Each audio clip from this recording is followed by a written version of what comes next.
let's go ahead and put this down. Let's grab the Pi. Let's throw it together. So the kit that I purchased does have a little booklet in it. It is a little lacking on the instructions, just this page with some pictures. So you might want to see what it's actually like to put it together. So when you open it up, you get a nice little board. You can see it's pretty small. The size comparison of the Pi to an N64 cartridge, around the same depth. And that's really, again, more or less because of the ports. Legend of Zelda, amazing game. First thing, it comes with a pretty amazing case. It's already got these pre-drilled holes in the top. And they do give you an option that if you don't want to have it, you can switch it over to a nice solid top.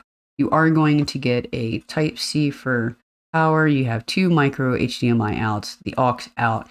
You get a USB 2, a USB 3, and then you can connect this to LAN. So we need to take these little strips here. They are double-sided, so we'd be pulling the backs off and then placing them onto the board. So where are we going to be placing these adhesive pads? We're going to be placing one here, and one right here. Now, the reason I'm placing them on the board first is so that way, once I get the board into the case and I place the fan on, I know that the placement's going to be correct. And none of these are cut to different sizes. They're all exactly the same size. Peeling these backs off. And you can see it's a little difficult to catch a corner. All right, so we're going to get this last piece placed right here. Now we need to get it into the case. All right, so we're going to need to make sure that we're lining up the holes. Here, we're going to have these on the back half, and we're going to make sure that the aux hole lines up. We may need to come in it on a little bit of an angle.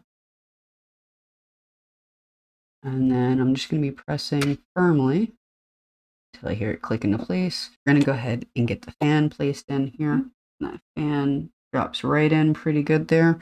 It does have these little screws that are labeled specifically for the fan, so we're going to grab those.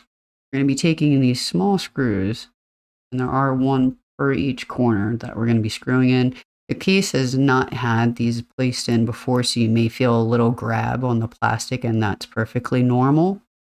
And what I like to do is just kind of get a little start on each one, and then go back and then tighten them all. Now that we have the fan screwed in, we're going to be connecting the fan to the GPIO pins.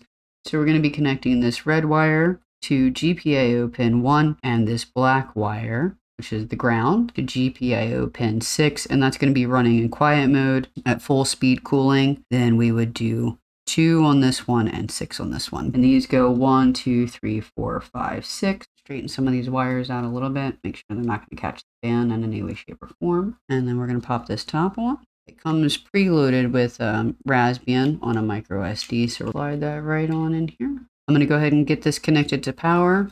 We're going to get it connected to keyboard and mouse and the monitor. I did get an HDMI switcher, so that way I was going to be able to use my primary monitor to switch back and forth between the Raspberry Pi and my laptop. If you're looking to get a Raspberry Pi, you'll want to know what it's like.